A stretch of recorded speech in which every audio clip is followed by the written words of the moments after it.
اشرح لي صدري ويسر لي أمري واحلل عقدة من لساني يفقهوا قولي.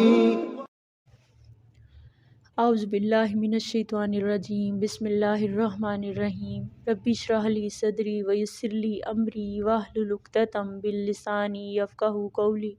رب زدنی علما. اللہم فقہنا فی الدین. اللہم حاسبنا حسابا یسیرا. اعوذ باللہ من الشیطان الرجیم. بسم اللہ الرحمن الرحیم. السلام علیکم ورحمۃ اللہ وبرکاتہ. میرا نام سحر عباس ہے اور میں اپنے یوٹیوب چینل میں آپ سب کو خوش آمدید کہتی ہوں. امید کرتی ہوں کہ آپ سب اپنے گھروں میں خیر و عافیت کے ساتھ ہوں گے. گزشتہ صورت میں ہم نے سورۃ بقرہ کی آیت نمبر 1 سے لے کے آیت نمبر 12 تک کا مطالعہ کیا. انشاءاللہ آج ہم آیت نمبر 13 سے سٹارٹ کرتے ہیں. بسم اللہ الرحمن الرحیم. اللہ پاک نے آیت نمبر 13 میں ارشاد فرمایا وَإِذَا قِيلَ لَهُمْ آمِنُوا كَمَا آمَنَ النَّاسُ قَالُوا أَنُؤْمِنُ كَمَا آمَنَ السُّفَهَاءُ أَلَا إِنَّهُمْ هُمُ السُّفَهَاءُ وَلَكِنْ لَا يَعْلَمُونَ. جس کا ترجمہ ہے اور جب ان سے کہا جاتا ہے کہ ایمان لاؤ جس طرح دوسرے لوگ ایمان لائے ہیں وہ کہتے ہیں کہ ہم ایمان لائیں جیسے یہ بیوقوف لوگ ایمان لائے. آگاہ ہو جاؤ، اللہ ارشاد فرما رہے ہیں کہ وہی بیوقوف ہیں، انہیں علم نہیں.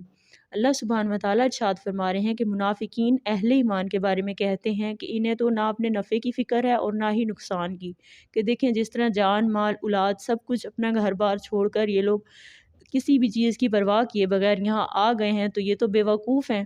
اللہ سبحانہ و تعالیٰ نے ارشاد فرمایا کہ وہ صادق الایمان ہے جو ایمان کے ہر تقاضے کو پورا کرنے کے لیے ہر وقت حاضر رہتے ہیں. ان سے بڑا عقل مند کون ہے؟ اصل میں وہ لوگ جان چکے ہیں کہ اصل جو گھر ہے ہمارا، اصل جو زندگی ہے وہ آخرت کی زندگی ہے. یہ زندگی تو عارضی ہے، یہ قیام ہمارا عارضی ہے. تو اللہ نے ارشاد فرمایا کہ یہاں جو انسان اس چیز کو اپنے ذہن میں لے کے چلتا ہے کہ یہ عارضی قیام ہے تو اس سے بڑھ کے عقل مند کوئی بھی نہیں ہے. تو اصل میں یہی عقل مند لوگوں میں شامل ہیں. آیت نمبر 14 میں اللہ پاک ارشاد فرما رہے ہیں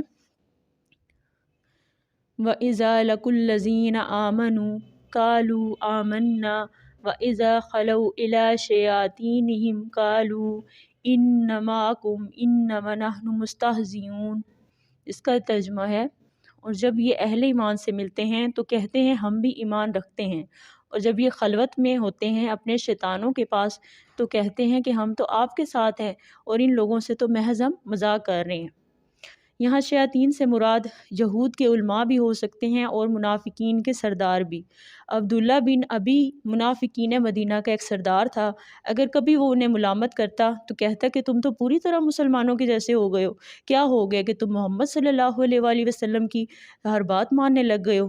تو وہ ان کو اس بات اپنی وفاداری کا یقین دلانے کے لیے کہنا پڑتا تھا انہیں کہ نہیں ہم آپ کے ساتھ ہیں، آپ بے فکر رہیں، ہم تو صرف مسلمانوں سے تمسخر کرتے ہیں. تو دیکھیں منافق جو ہوتا ہے اس کے دو رخ ہوتے ہیں. تو یہ ان کا ایک طریقہ تھا. اللہ پاک نے ان کا یہ انداز بتایا کہ جب وہ علیحدگی میں اپنے شیطانوں یعنی کہ اپنے سرداروں سے ملتے ہیں تو کہتے ہیں کہ اصل میں ہم آپ ہی کے ساتھ ہیں، مسلمانوں کو تو ہم بیوقوف بنا رہے ہیں یا ہم ان سے تمسخر کر رہے ہیں. ان کے بارے میں اللہ پاک نے آیت نمبر 15 میں ارشاد فرمایا اللہ یستہزئ بہم ویمدوہم فی طغیانہم یعمہون. جس کا ترجمہ ہے در حقیقت اللہ ان کا مذاق اڑا رہا ہے اور ان کی سرکشی میں ڈھیل دے رہا ہے کہ وہ اندھے بنے پھرتے ہیں. اللہ سرکشوں کی جو ہے رسی دراز کرتا ہے. اگر کوئی سرکشی کے راستے پہ چل پڑے تو اللہ اسے فوراً نہیں پکڑتا بلکہ ڈھیل دیا جاتا ہے کہ چلتے جاؤ جہاں تک جانا ہے. تو ان کی بھی رسی اللہ نے دراز کر رکھی ہے، لیکن یہ سمجھتے نہیں کہ ہم مسلمانوں کا جو مذاق اڑا رہے ہیں اصل میں اللہ ان کا تمسخر کرتا ہے. آیت نمبر 16 میں اللہ پاک نے ارشاد فرمایا اولئک الذین اشتروا الضلالۃ بالہدی فما ربحت تجارتہم وما مہتدین. جس کا ترجمہ ہے یہ وہ لوگ ہیں کہ جنہوں نے ہدایت کے عوض گمراہی خرید لی، سو ان کی تجارت نے انہیں کوئی نفع نہ دیا اور وہ ہدایت پانے والوں میں سے نہیں تھے۔ یہ بڑا پیارا انداز بیان ہے ان کے سامنے۔ دیکھیں آپ، دو آپشن تھے، ایک شخص نے گمراہی کو چھوڑا اور ہدایت لے لی۔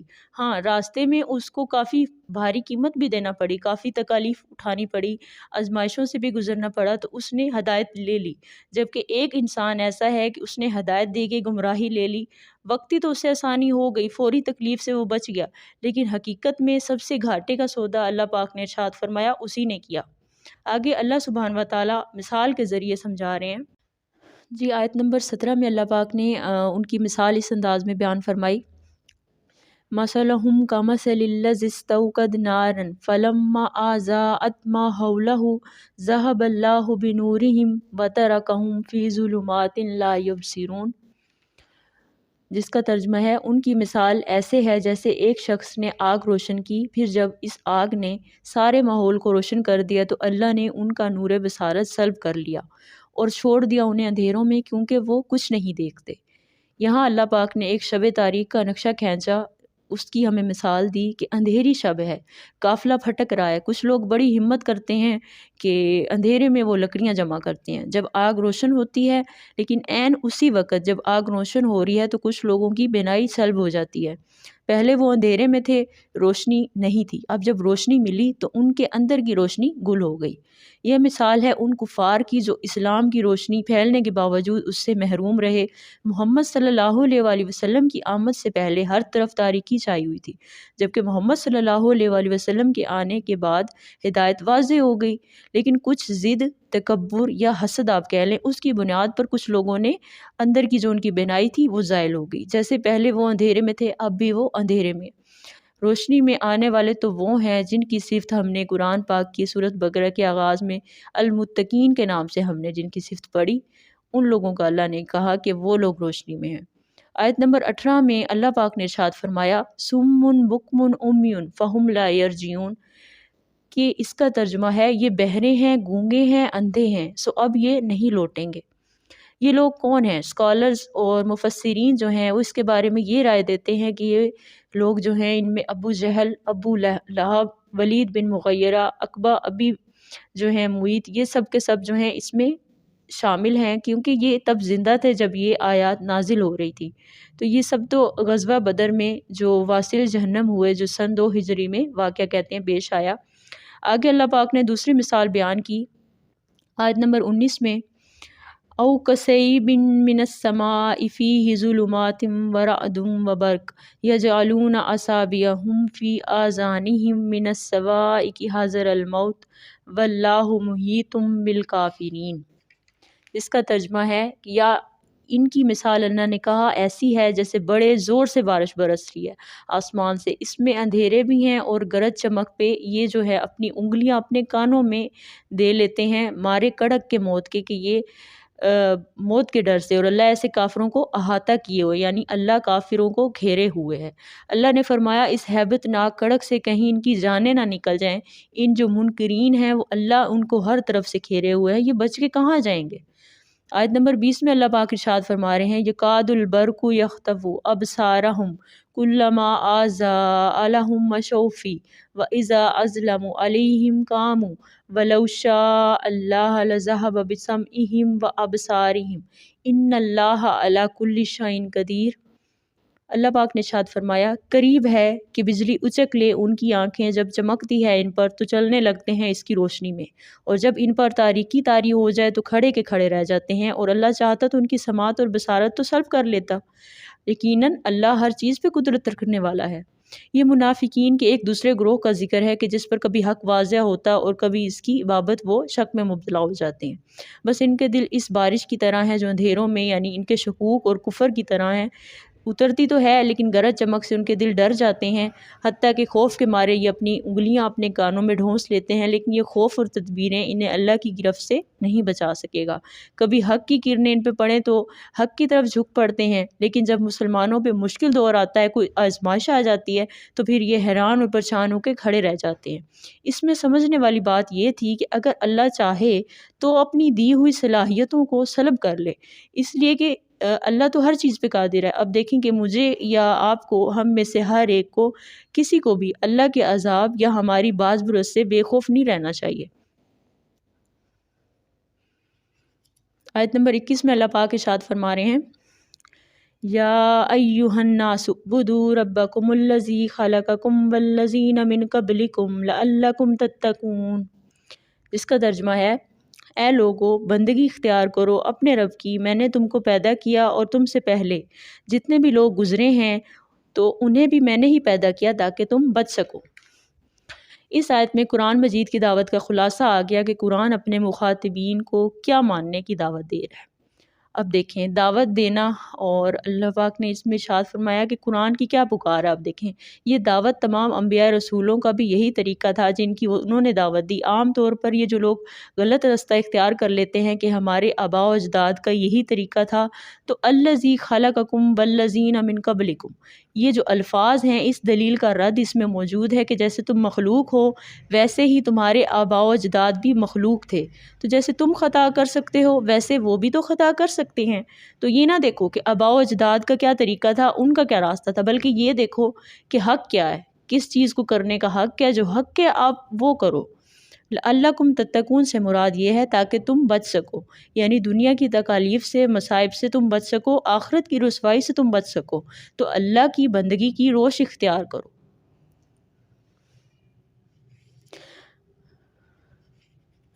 آیت نمبر 22 میں اللہ پاک ارشاد فرما رہے ہیں، الذی جعل لکم الارض فراشا والسماء بناء وانزل من السماء ماء فاخرج به من الثمرات رزقا لکم فلا تجعلوا اللہ اندادا وانتم تعلمون، جس کا ترجمہ ہے، جس نے تمہارے لیے زمین کو فرش بنا دیا اور آسمان کو چھت بنا دیا، آسمان سے پانی برسایا اور اس پانی سے زمین سے ہر طرح کی جو ہے پیداوار نکال کر تمہارے لیے رزق پہنچایا، تو ہرگز جانتے بوجھتے ہوئے اللہ کے مد مقابل نہ ٹھہراؤ۔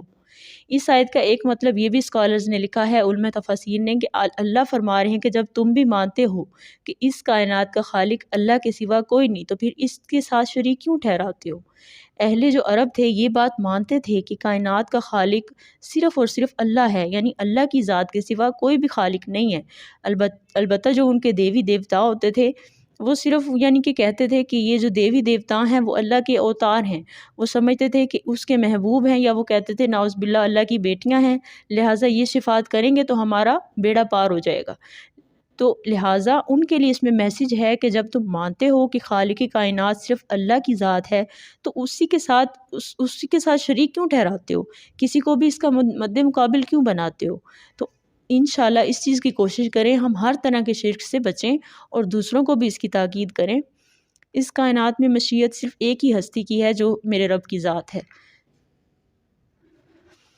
یہاں تک کہ قرآن میں اللہ نے سورۃ القصص میں انشاءاللہ پڑھیں گے، اللہ نے رسول صلی اللہ علیہ وآلہ وسلم سے ارشاد فرمایا، جس کا ترجمہ ہے ایک آیت کا، کہ اے نبی صلی اللہ علیہ وآلہ وسلم، یقیناً آپ جیسے چاہیں، یعنی کہ آپ اگر چاہیں کسی کو بھی آپ ہدایت نہیں دے سکتے، بلکہ جسے اللہ چاہے ہدایت دے سکتا ہے۔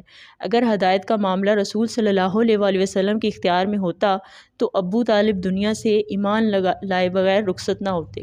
اللہ اکبر، یہ کتنی بڑی بات ہمیں اس چیز سے معلوم ہوئی کہ نبی کریم صلی اللہ علیہ وآلہ وسلم تک کو یہ اختیار نہیں تھا کہ وہ کسی کو ہدایت دیں۔ ہدایت صرف توفیق سے ملتی ہے اپنے رب کی، تو ہم انشاءاللہ ہر نماز میں اللہ سے ہدایت کی توفیق مانگیں، اور توفیق مانگیں کہ اللہ ہم قرآن میں جو بھی پڑھیں اللہ ہم سب کا جو ہے اس پہ عمل مضبوط ہو۔ اللہ سے دعا کرتی ہوں اللہ جہاں کہیں میری کمی کوتاہی ہوگی اللہ اپنی رحمت کے صدقے میں مجھے معاف کر دے، اور ہم سب کو توفیق دے کہ ہمارے وقتوں میں اللہ پاک اتنی برکت رکھے کہ ہم قرآن پاک کا آسانی سے بیٹھ کے اور پیار محبت سے بیٹھ کے انشاءاللہ اللہ کی محبت میں خالص ہو کے ہم اس کا مطالعہ کر سکیں۔ مجھے اجازت دیجیے، انشاءاللہ اگلی ایپیسوڈ میں انشاءاللہ قرآن پاک کی سورۃ بقرہ کا اگلی ہم آیات کا مطالعہ کریں گے۔ سبحان ربک رب العزت عما یصفون وسلام علی المرسلین والحمد للہ رب العالمین، آمین یا رب العالمین۔ السلام علیکم ورحمۃ اللہ وبرکاتہ۔ اعتبر